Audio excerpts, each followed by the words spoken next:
आज की जो क्राइम स्टोरी मैं आप लोगों को बताने वाला हूं, उसे जानकर उस वक्त पाकिस्तान का कराची शहर ही नहीं बल्कि पूरा पाकिस्तान एकदम सहम चुका था। उस वक्त किसी ने भी नहीं सोचा था कि इंसान के भेष में एक दरिंदा उनके ही शहर में रहता है। आज की क्राइम स्टोरी पाकिस्तान के शहर कराची की है। तो कौन था ये दरिंदा और इसने आखिर क्या किया था, इसके बारे में मैं आज आपको सब कुछ बताऊंगा। लेकिन इससे पहले मैं हूं संकित और आप देख रहे हैं क्राइम वेयर हाउस की एक और न्यू क्राइम स्टोरी। आप इस वीडियो को लाइक कर चैनल को सब्सक्राइब जरूर कर लें। तो चलिए बिना समय गवाए शुरू करते हैं आज की स्टोरी। पाकिस्तान के कराची शहर के पास गुलशन ए इकबाल नाम की एक जगह है, जहां पर आशिक हुसैन अपनी पत्नी नरगिस और 6 बच्चों के साथ रहा करता था। और ये सारा परिवार गुलशन ए इकबाल जगह के एक स्कूल में रहा करते थे। ये स्कूल पिछले 9 महीनों से एकदम वीरान पड़ा था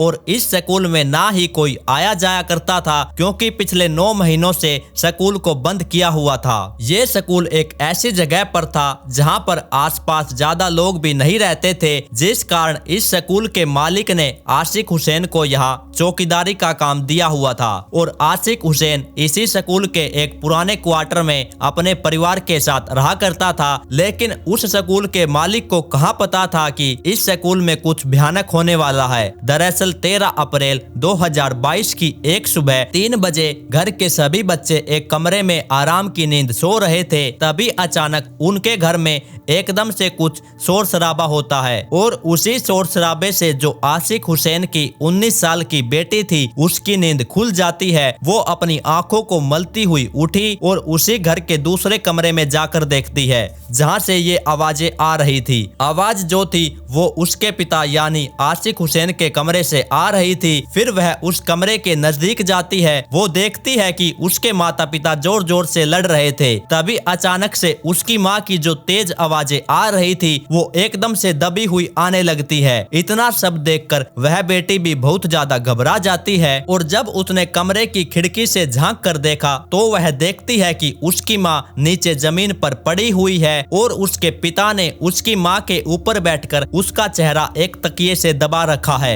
और उसकी माँ खुद को बचाने की नाकाम कोशिश कर रही थी। वो जोर जोर से आवाजें भी लगा रही थी, लेकिन उस स्कूल के आसपास कोई नहीं था जो उसकी आवाजें सुन सके। और फिर थोड़ी ही देर में आशिक हुसैन ने अपनी पत्नी नरगिस को मार दिया। ये सब देखकर वो लड़की वहीं पर गिर जाती है और बेहोश हो जाती है। लेकिन उस लड़की ने जो उसकी माँ के साथ आगे होने वाला था उसके बारे में बिल्कुल भी नहीं सोचा था। अब फिर 2-3 घंटों के बाद जब उस लड़की को होश आता है, फिर वह भागकर उस कमरे में जाती है जिस कमरे में उसके पिता ने उसकी माँ को मारा था। जब वो उस कमरे में जाकर देखती है तो उस कमरे में उस वक्त कोई भी नहीं था। फिर वह लड़की उस कमरे में जाती है जहाँ पर उसके और भाई बहन सो रहे थे और उन सब को उठाकर वह बताती है कि पिता ने माँ का कत्ल कर दिया है, हमें जल्दी से यहाँ से निकलना होगा। फिर इतना बोलकर उसे अपनी माँ की याद आती है और फिर वो अपनी माँ को ढूंढने लगती है, क्योंकि उसको ना ही उसका पिता कहीं पर नजर आ रहा था और ना ही उसकी माँ। फिर वह लड़की पूरे स्कूल में अपनी माँ को ढूंढने के बाद क्वार्टर के बाहर आकर खड़ी हो जाती है। तभी उसकी नजर पड़ती है वहीं पर बनी एक कैंटीन पर। जब स्कूल लगा करता था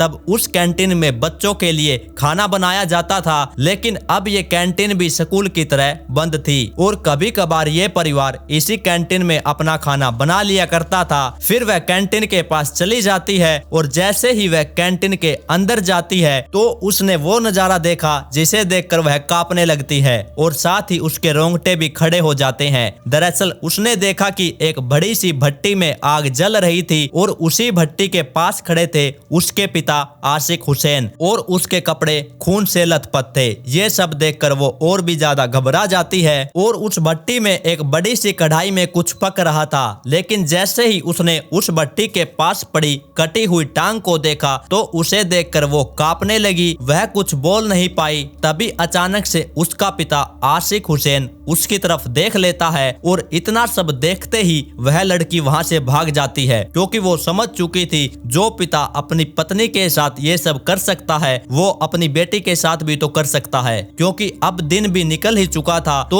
उसको कुछ ही दूरी पर जाकर दो लोग खड़े हुए दिखाई दिए। वह भागकर उनके पास जाती है और इस घटना के बारे में उनको सब कुछ बता देती है। अब वो लोग भी लड़की की बात सुनकर एकदम घबरा जाते हैं और उस जगह पर अकेला जाना ठीक नहीं समझते। तभी उनमें से एक शख्स पुलिस को फोन कर देता है और कुछ देर में पुलिस भी उस जगह पर पहुंच जाती है। अब पुलिस और कुछ स्थानीय लोग उस कैंटीन में पहुंच जाते हैं और जैसे ही पुलिस उस कैंटीन में पहुंची तो सामने उन्हें वो नजारा दिखाई देता है जिसे देखकर उनकी भी रूह कांपने लगती है। दरअसल उस कैंटीन में आशिक हुसैन तो अपने 3 बच्चों को लेकर फरार हो चुका था, लेकिन उस भट्टी में आग अब भी जल रही थी। जब पुलिस वालों ने आग बुझाकर उस बड़ी सी कढ़ाई में देखा तो कढ़ाई में नरगिस को उबाला जा रहा था। क्योंकि अपने पैरों की वजह से नरगिस उस कढ़ाई में पूरी नहीं आ रही थी तो आशिक हुसैन ने उसके पैरों को भी काट दिया था और वहीं भट्टी के पास फेंक दिया। यही से आप अंदाजा लगा सकते हैं कि ये कितना बड़ा जलाद था और नरगिस को उस कढ़ाई में डाल दिया। मैं आपको जब नरगिस की मौत का कारण बताऊंगा तो वो आपको बहुत ही अजीब लगेगा और साथ ही आपको बहुत गुस्सा भी आएगा। इसके बाद जब पुलिस का एक अधिकारी नरगिस का हाथ पकड़कर जैसे ही उस कढ़ाई से उसे बाहर निकालने की कोशिश करता है वैसे ही नरगिस का हाथ शरीर से अलग होकर उनके हाथ में ही आ जाता है। क्योंकि उबालने की वजह से नरगिस का पूरा शरीर